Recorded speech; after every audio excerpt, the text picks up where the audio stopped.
Hey everyone, welcome. I'm so glad you're here today because, well, we've got a really unique explainer lined up for you. We're doing something a bit different, a dual focus approach. On one hand, we're diving deep into the technical side of load testing tools, pitting the absolute heavyweights of the industry against each other. But, and honestly, this is the part I find super fascinating, we're also pulling back the curtain to decode the actual production playbook behind a professional TED tutorial. We literally got our hands on the master script outline for episode 25 of Testcraft, and we're going to tear it down.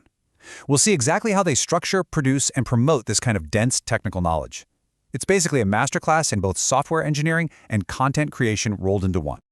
Okay, let's dive right into this. Here's our roadmap. First, we'll hit load testing essentials, then jump into the big LoadRunner versus JMeter comparison. After that, we'll break down key performance metrics, pivot over to choosing your testing tool, and finally, we'll unpack the Testcraft production playbook. Let's get to it. Starting things off with Section 1, Load Testing Essentials. Now, before we even start arguing over which software to buy or download, we really have to establish the core problem, right? Like, what actually happens when thousands or even millions of users hit a system all at the exact same time? And that brings us to the central, burning question that hooks the audience right out of the gate in episode 25. Which load testing tool reigns supreme? Seriously, when the pressure's on and your servers are absolutely screaming, whose corner do you want to be in? It's a massive debate for software engineers and QA teams, and positioning it as this heavyweight showdown right away, it totally grabs your attention. But hold on. To answer that, we first need to define our terms. And the Testcraft outline does something really deliberate here. They actually carve out a solid 2 to 3 minutes purely to define the topic, the core concepts, and the overall theory. It's almost like a little industry pacing secret. They know you simply cannot evaluate software performance under stress if you don't actually grasp the foundational concepts first. You gotta lay the foundation before you can build the house. Moving right along to Section 2, LoadRunner versus JMeter compared.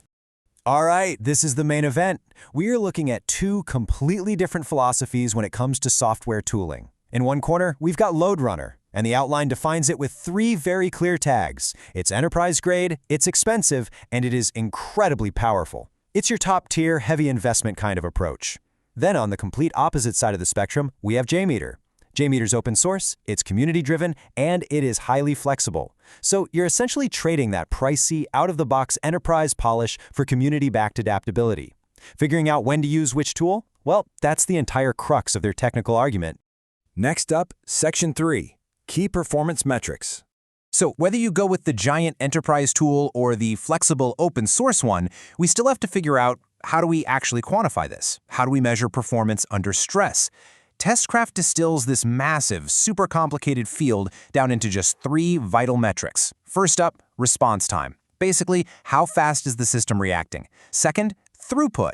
How much data is successfully making its way through the system at any given moment? And third, errors. When you push the system to its absolute breaking point, where does it snap? Response time, throughput, errors, boom, boom, boom. By focusing on just these 3 specific things, the viewer gets a super clear, actionable way to actually track their testing effectiveness. All right, Section 4, choosing your testing tool. Okay, let's shift gears for a second. We're moving from the technical what to the structural how. Because the secret to teaching all this dense stuff is actually sheer mathematical precision. The Testcraft outline targets a tight 15 minutes total. They kick off with a punchy 30-second intro and hook. Then, the vast majority, exactly 13.5 minutes, is dedicated to the main content and examples. Finally, they wrap it up with a focused 1-minute outro and call to action. But wait, here is the real secret sauce. To fill that 15-minute window perfectly, their strategy demands exactly 2,300 words. Why? Because that translates to a natural speaking pace of about 150 words per minute. It's brilliant. It guarantees the delivery is conversational, perfectly paced, and totally easy to digest without the viewer ever feeling rushed. Let's actually drill down a bit deeper into that roughly 14-minute main content block. Look how beautifully balanced this is. They spend 2 to 3 minutes defining the topic, another 2 to 3 on core concepts. Then, boom, they pivot, 2 to 3 minutes on practical application, followed immediately by another 2 to 3 minutes of real-world examples. After that, they wrap the learning phase with a couple of minutes on best practices, and then a final minute or 2 on tools and next steps. Do you catch the rhythm there? It's like a pendulum swinging back and forth between high-level theory and concrete, real-world scenarios. And honestly, balancing those two is exactly what drives true understanding. Which brings us to Section 5, the Testcraft Production Playbook. So how do all these perfectly timed, super dense concepts actually transform into a finished, engaging explainer? Well, it takes a really rigorous production pipeline. Step 1, write a fully conversational script based on that outline. Step 2, create the supporting graphics and B-roll. Step 3 is recording the talking head footage. Step 4, layer in animations and text to really reinforce the ideas. Step 5, dive into professional editing and color grading. And finally, Step 6, add captions, design a killer thumbnail, and optimize everything for SEO. It's basically a non-stop assembly line built completely around maximizing clarity. But look, you can't just snap your fingers and make this happen. Executing this playbook requires real resources. Preparation and dedicated specialist time are absolutely crucial here. Just look at the time commitments they outline.